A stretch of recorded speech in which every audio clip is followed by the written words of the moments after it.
आकाशवाणी इम्फाल नोलिनी देवी ने पाउ पजरी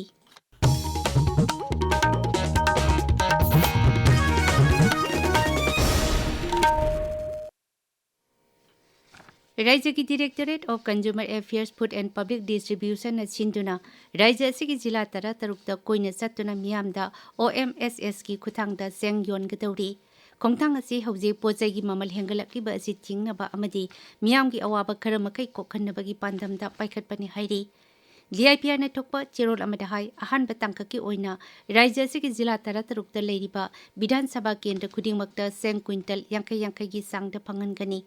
सेंग क्विंटल अमदा लुपा लिसिंग अनि चहुम यांखैगी सांगदा मियामदा फंगनबा लेपले तंपाकी जिला सिंगी ओइना संगाई प्रौद लेबा CFNPD की गोदाउंडगी खुदकता सेंग चिंगबा यारगनी इमुंग अमना आधार कार्ड पुथोकलगा सेंग किलोग्राम मंगा की सांगदा फंगनी सिंगी जिला सिंगी ओइना CFNPD की गोदाउंड नत्रगा FCI की गोदाउंडगी सेंग चिंगबा यागनी मणिपुर पुलिस विभाग की मखादा लेरिबा Manipur rifles IRB civil police telecommunication organisation central motor transport workshop अमसुंग BTF पर्सनल सिंगी थागी रेसन मनी लुपा लिसिंग अनिदगी लिसिंग अनि चंगाते हेंगतख्रे मसी मथंग थागी अमदगी सनबा हुरगनी हाइना राज्य की additional secretary home A Subhash नंगसी थोकिबा चेरोल अमद फोंदोकली अमरोमदा सिक्योरिटी पर्सनल सिंगी रेसन मनी हेंगतपदा DGP ना राज्य सरकार बु थगतबा फोंदोकरे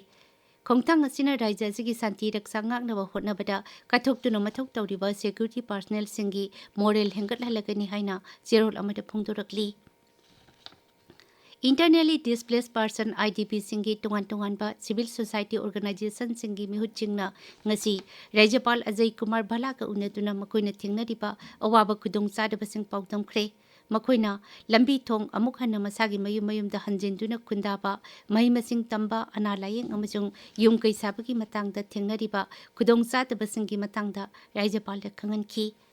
मखोइगी वाकतसिंग मुन्ना तारबा मतुंगदा राज्यपालना मखोइना थिंगनरिबा खुदोंग चादबसिंगी मतंगदा मरि लेनबा अथॉरिटी सिंगदा थबक पाइखटनबा मांगजौनना खंगनखिबा लेरे अमसुंग मखोइगी अवाबसिंग अथुबा मतमदा कोखन्नबा अकनबा थबक पाइखटली हाइबा वाफम फोंदोखी मिफम अदुदा होम कमिश्नर अमसुंग राज्यपाल की सेक्रेटरी सु सरुक याखी केंद्र की जल शक्ति राज्य मंत्री भी सोमनाना हाइरी मणिपुर थाजिगी 19 फाउबदा खुंगंगी अपुनबा इमो लाख 4,58,000 की मनुंगदा लाख 3,58,000 हेनबदा तोटी इसिंग फंगनख्रे मसी अपुनबा इमुंग मनुंगी सादा 49.5 ने लोक सभा डॉक्टर अंगोमचा बिमोल अकोइजमना हंगबा वांग अमगी अइबा ओइना पीबा पाकुमदा राज्य मंत्री नहाई जल जीवन मिशन हौदोखिबा मतमदा मणिपुर की खुंगंग की इमुंग 13 खक्तमक तोटी इसिंग कनेक्शन लेरमी राज्य सरकार ने चलिबा थाजी की 19 पिरकपा रिपोर्ट मतुंग इना खुंगंग की अहेनबा इमुंग लाख 3,59 तोटी इसिंग कनेक्शन पीखरे राज्य मंत्री नहाई जल जीवन मिशन की मखादा थकनब इसिंग हाइबसे स्टेट सब्जेक्ट ओइबना थकनब इसिंग फंगनबगी स्कीम सिंगी प्लानिंग अप्रूवल इम्प्लीमेंटेशन ऑपरेशन अमसुंग मेंटेनेंस असी राज्य सरकार की मखुत ले भारत सरकार ने टेक्निकल अमसुंग सेल थुंगी मतेंग पीदुना राज्य न होनरिबा अदुदा मतेंग पांगबा खक्तनी उपराष्ट्रपति मिखल की दमक इंडिया ब्लॉक की मिरेप हाना के सुप्रीम कोर्ट की जज B Sudarshan Reddy ngasi parliament house दा महाकी मिरेप से पिसिनख्रे उपराष्ट्रपति की मिखल असिगी मिरेप से सिंह हयंग स्क्रूटिनी तौगनी थाजिगी 15 फाउबदा मिरेप से लौथोकपा यागनी उपराष्ट्रपति की मिखल मथंग थागी 9 पांगथोकनी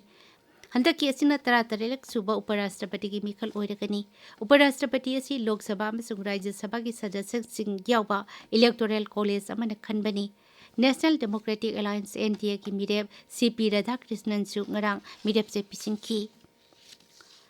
ngaksil मंत्री राजनाथ सिंह ngasi न्यू दिल्ली दा भारत की astronaut group captain Shubhanshu Shukla का उनख्रे मंत्री ना ग्रुप कैप्टन शुक्ला बु मा की माई पाकपा दुगिदमक नुंगाइबा फुंगदोखी अमसुंग मधु भारत ने सुंद्रंग दा मी याउना चटपगी खोंगचट्टा अचौबा पंदुप अमनि हाइना सिंगताखी